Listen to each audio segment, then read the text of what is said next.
Es que hoy vamos a hablar de un evento histórico muy importante, de la expresión artística de un chavo de hoy que quiso reportar más bien este evento, pero un evento que trabajaste mucho, ¿cómo? Fuiste a buscar muchísimo para otros proyectos y para tu gusto personal. Eres un apasionado de la historia, ¿no? Sí, a mí me gusta, no estudié historia porque preferí estudiar sociología porque tenía esa fantasía de escribir sobre cine y ser como François Truffaut y los Décailleurs du Cinéma y eso. Entonces, ser primero un escritor y luego pasar a ser un director, ¿no? Hoy, Entonces, hoy lo llamamos François, ¿ok? sí, nació el mismo día que yo, el ¡Ay! 6 de febrero, o sea, el mismo día que Bob Marley y François Truffaut. Y ya nos seguimos No el con mismo Ronald año, Reagan, no el no el mismo mismo año. año, pero sí un 6 de febrero, ¿no? Así empieza la biografía de Truffaut. François Truffaut nació un 6 de febrero de tal, ¿no? Sí.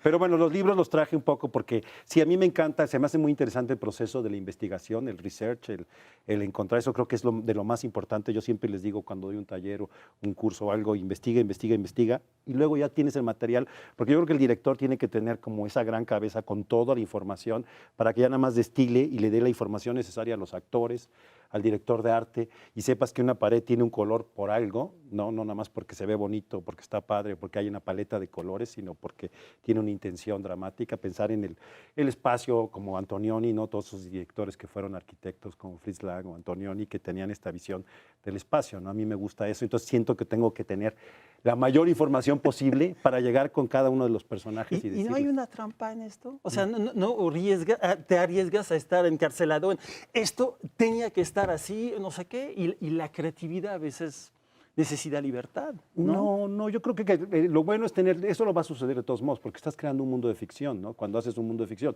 de cualquier manera, y van a pasar cosas, ¿no? Como decía Raúl Ruiz, no hay manera que tú controles un set, la magia sucede en el día, en el rodaje, esa es la importancia, ¿no? El rodaje es mágico o no será, ¿no? Que eso es lo que sucede, si no hay magia, la película luego no funciona, ¿no? Ese es ese momento. Pero yo lo que quiero tener es la mayor información posible para poder tomar esas decisiones creativas, no nada más por una cuestión de estética. Entonces, la relación de los elementos es mucho mejor. En el caso de Tlatelolco sí quería yo tener, como no se había hecho una película, o sea, se había hecho una película, la de Rojo Amanecer, la del maestro Sí, Jorge pieza Pons, maestra culturalmente para México, y claramente. muy atrevida, y una película que fue hecha en una cierta semiclandestinidad, en fin, con muchos huevos, ¿no? Que es algo que tuvo siempre Fons, y que de hecho él es el único que había hecho un documental, el de Asís Vietnam, que se estrenó como en el 78, 79 en México, que fue un documental que después de Los Centinelas del Silencio fue el siguiente documental, que fue de los 50, fue el siguiente documental que se puso en México. Entonces, pues yo que quería hacer documental y que hablamos del documental, yo iba a cine y decía, es que hay que hacer documentales. No, eso no hacemos aquí. Entonces no se hacían documentales. Yo fui a proponer, de hecho, para Baja California y dije, voy a hacer esta ficción y estos documentales que es muy importante filmar las pinturas rupestres, entonces hagamos un paquete. Entonces no, pues nos hacemos documentales. Entonces, claro, hicimos la ficción, ¿no? Entonces eso sucedía. Con dimensión documental. Sí, con alguna dimensión documental, porque yo primero iba a filmar, a documentar las pinturas y luego cuando vi que no podíamos ser documentales, escribí la ficción basado en mi experiencia.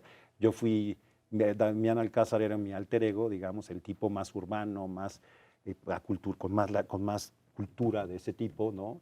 Y Jesús Ochoa era uno de esos tantos guías que cuando fui a filmar era mi sexto viaje, que también pues, investigué todo lo de las pinturas rupestres, leí la geología de Baja California, todas las crónicas de los jesuitas que hay de Baja California, que son como 3 tomos enteros, que son las crónicas de las misiones, las leí enteritas para que cuando llegara allá por lo menos conocía bien la situación y el espacio y demás. ¿Sientes que es la responsabilidad del autor de saber exactamente de qué está hablando? Sí, yo creo que sí. Sobre todo para poder elaborar la historia. Eres un mejor contador de historias cuando conoces bien la historia, Y porque el puedes contexto. improvisar sobre ella, puedes derivar sobre la misma historia, puedes moverte sobre ella porque la conoces. Cuando no la conoces das un poco pasos en falso, pasos de ciego, ¿no? Entonces yo pensaba que, por ejemplo, para Tlatelolco yo llegué proponiendo otra película. A mí me propusieron Tlatelolco como una contrapropuesta de una película sobre los años 60. Y entonces yo dije, ¿Tlatelolco? No mames, o sea, ya hizo una película de Maestro Fons, pues déjame pensar.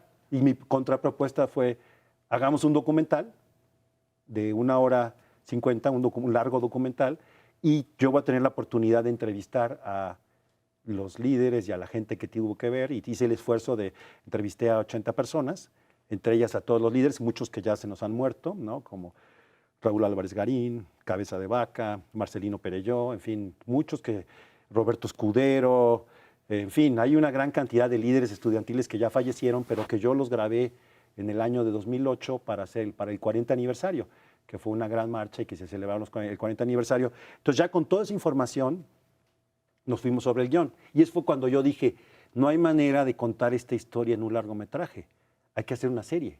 Y me dijeron, series, no, de esos no se hacen series. Y yo, por eso, hagamos una serie histórica. No, ¿de qué hablas, volado? Las series. Y yo, no, sí, una miniserie. Entonces fue casi 6 capítulos. Es una miniserie que va a funcionar. Y entonces al final fueron 12 capítulos. Se censuró, lo censuró el gobierno de Peña Nieto. Entonces lo compraron al doble que lo ofrecía HBO y lo guardaron y lo metieron en un cajón durante todo el sexenio de Peña Nieto. Y al final, antes de que, cuando ya estaba saliendo, fue cuando se pudo estrenar en TV UNAM, bajo el derecho de la universidad de que era coproductor y tenía derecho sobre el material. Entonces no había manera de que se lo pudiera negar.